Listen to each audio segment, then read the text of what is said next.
Now let's talk about some techniques to grow your podcast that are a little bit more advanced.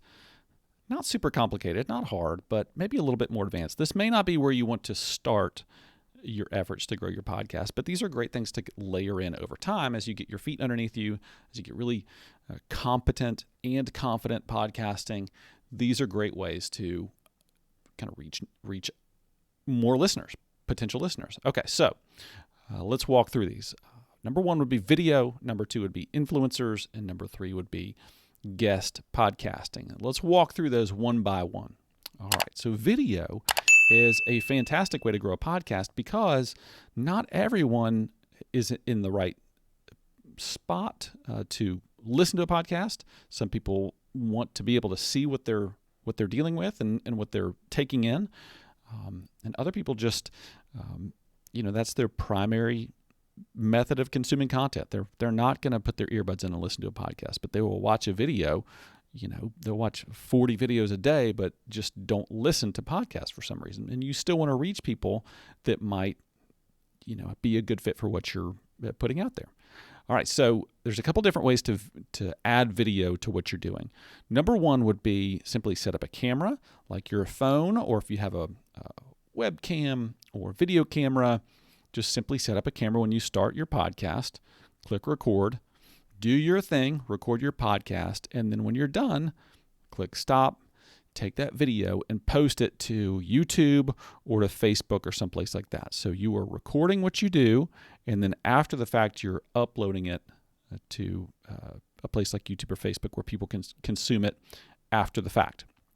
It's funny, we have some podcasters here who come in, they record their podcast and do that. They film it and post it later, and they get this many listens, by people tuning in to podcasts, listening to it, and they get this many views, this many views on YouTube and Facebook.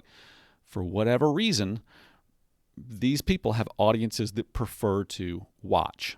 So they're there for the content. They're down to take in the content, but they prefer to watch it rather than listen to it. So that's the first way, is record it, post it later. The second way is to live stream. And live streaming can be very intimidating to people, and I get it. I understand, because there's that, this is live. What if I mess up? What if I stumble? It really doesn't matter. Now, even making these videos that are recorded, I've stumbled a few times. I've messed up. These are not perfect videos, but we're getting the message across, and you understand that I'm human and doing the best that I can, and hopefully the value of the content that I'm delivering will gloss over any stumbles or mistakes or anything like that. I would say the same is true for live video. Like, people are tuning in just to see you, see what happens, see what you're really like when things aren't so polished. And so all you have to do to do live video while you record, and people love this. We have podcasts where people will tune in like crazy when there's a live stream on Facebook. Just click Facebook Live, put the camera on yourself and set it up right before you start recording your podcast, and I guarantee people will watch. People will tune in for that.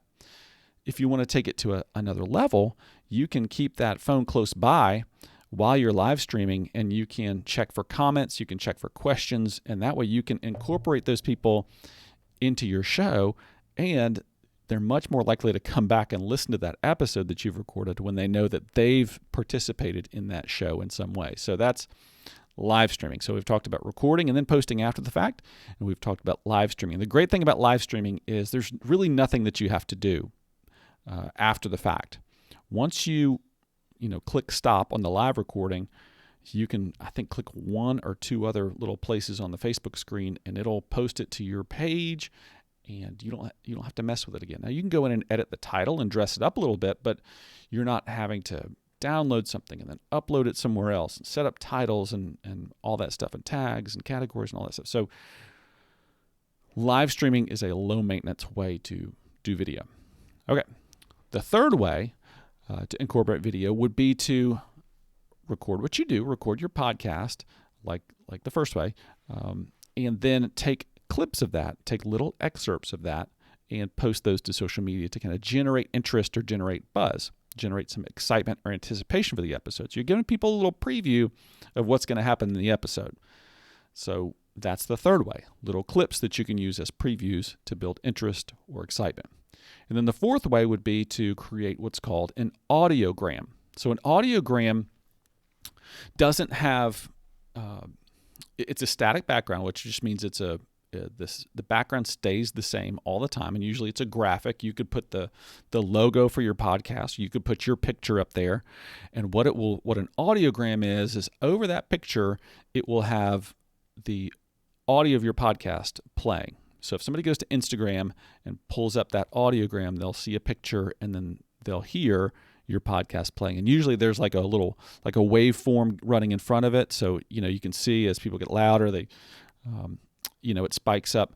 You'll see that waveform in front of the picture, and you can do that with like a 30-second or minute-long clip to post to Instagram.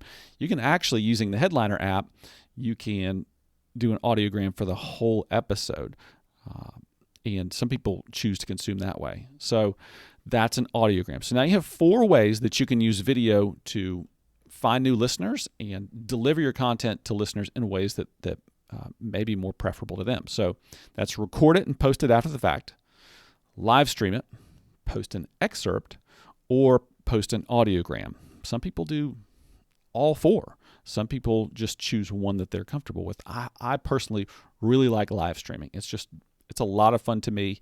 It feels very natural. It doesn't feel forced. I don't get nervous. But other people have different preferences and opinions and things that they like, obviously. Okay, so that's video. The second advanced growth technique would be influencers. And I write in the lesson here, I really do encourage you to dig into the lesson, because sometimes I write better than I can speak on video here. The term influencer kind of gets a bad rap sometimes. So if I say influencer, you may have a certain image in your mind of what an influencer is. And I think Instagram has hurt the word influencer for us. An influencer is somebody who has a following, a loyal following online or in real life. So think about and how you use this as a growth strategy would be guests on your podcast. It's always good to pursue what's true to your podcast, what your topic is, what your subject matter is, what your style is, and what the format is. And so if that means that you do monologues, that's great. That's not a problem. But if you have an interview show or like a panel roundtable talk, one way that you can grow is to incorporate influencers, people with loyal followings online, into those discussions. So you can use them as part of your guest strategy. So you can invite them on to be interviewed on the show or incorporate them into your panel talk. The benefit of having somebody on who has a loyal following is that they may and probably will promote their appearance to their audience as well. So if I have a podcast and I'm getting, a couple hundred listens a week, and I have 1,000 followers on Instagram, that's great. I'm doing great. And those people like what I do. But if I bring on somebody who has 10,000 followers on Instagram and a YouTube channel that does 10,000 views every time they post a video, and they promote me, I'm likely to get a bump in listenership and new listeners because they promoted me. So that's the benefit of having an influencer on. Again, use that word simply to describe somebody who has a loyal following online. It's not necessarily a certain look or a certain whatever. Somebody with a loyal following online. If you incorporate those people into your show, it's very likely that they will share with their following.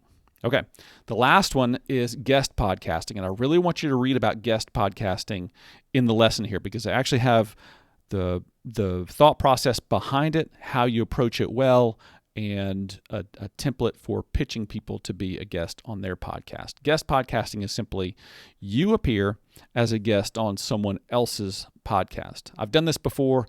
It's a ton of fun flipping the mic around, because normally I'm the one sitting down and interviewing somebody else, and it's really a ton of fun having somebody interview you and ask you questions and tell your story. So there's a way to approach that I think is gracious and humble, and I think those things are important. and that's written in the lesson. So go check that out. So advanced growth techniques are use video, incorporate influencers, and be a guest on other people's podcasts. If you can work that out, and I really think you can, because I've put that mentality and the workflow and the template in there for how to approach that in this lesson. So check that out. Now let's go see what's going on in the next lesson.